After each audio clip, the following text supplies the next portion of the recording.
Well, thanks for joining us on BloombergQuint. Now, India's EV story is slowly picking up pace, not just by, especially in two-wheelers, and not just by the virtue of more players coming in, but also by the government intervention. Over the last couple of months, we have seen a number of policies coming in from the Indian government, be it extension of the FAME policy, increasing the incentives of the FAME policy, and also the much-awaited PLI and battery manufacturing. Now, to talk more about this and to put things in perspective of where we are headed, joining me is Naveen Munjal. He is the MD of India's largest electric two-wheeler company, Hero Electric. So many thanks for your time and speaking to BloombergQuint today.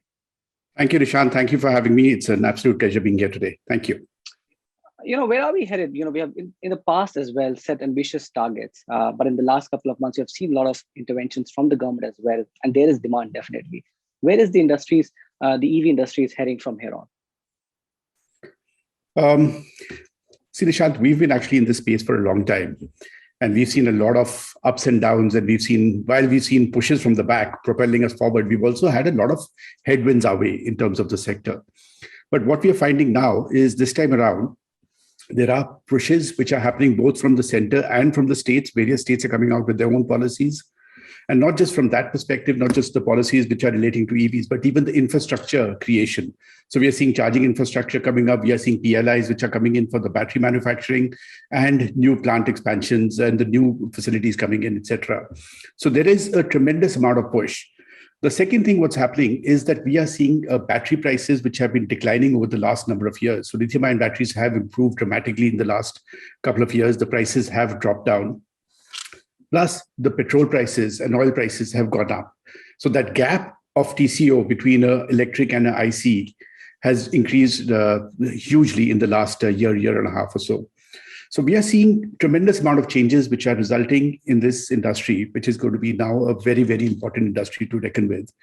We anticipate a hockey stick growth from here on. So we are going to see a very, very high curve of growth coming in.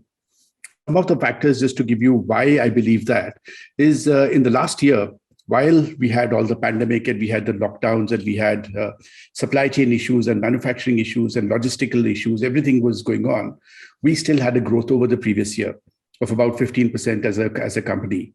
Now, in spite of all the challenges that we had, we were able to achieve that growth. The trend that we saw in the trajectory we saw in the last quarter of last year, which is January, February, March, was actually very, very high. So we were shipping out about 9,500 units every month on month. And that trend to an extent has already continued even now. So the numbers may have dropped in April, May, but in June onwards, again, we've begun to see a trend moving upwards. And it's not just from a supply perspective. We're also seeing secondaries take off in a very meaningful manner. So the way we see this industry shaping up in the next couple of years is, at a realistic scenario, we would be at least about 20% of the current IC engine market by, let's say, 2026, which is 5 years from now, which means it's going to be about a 4 million unit market.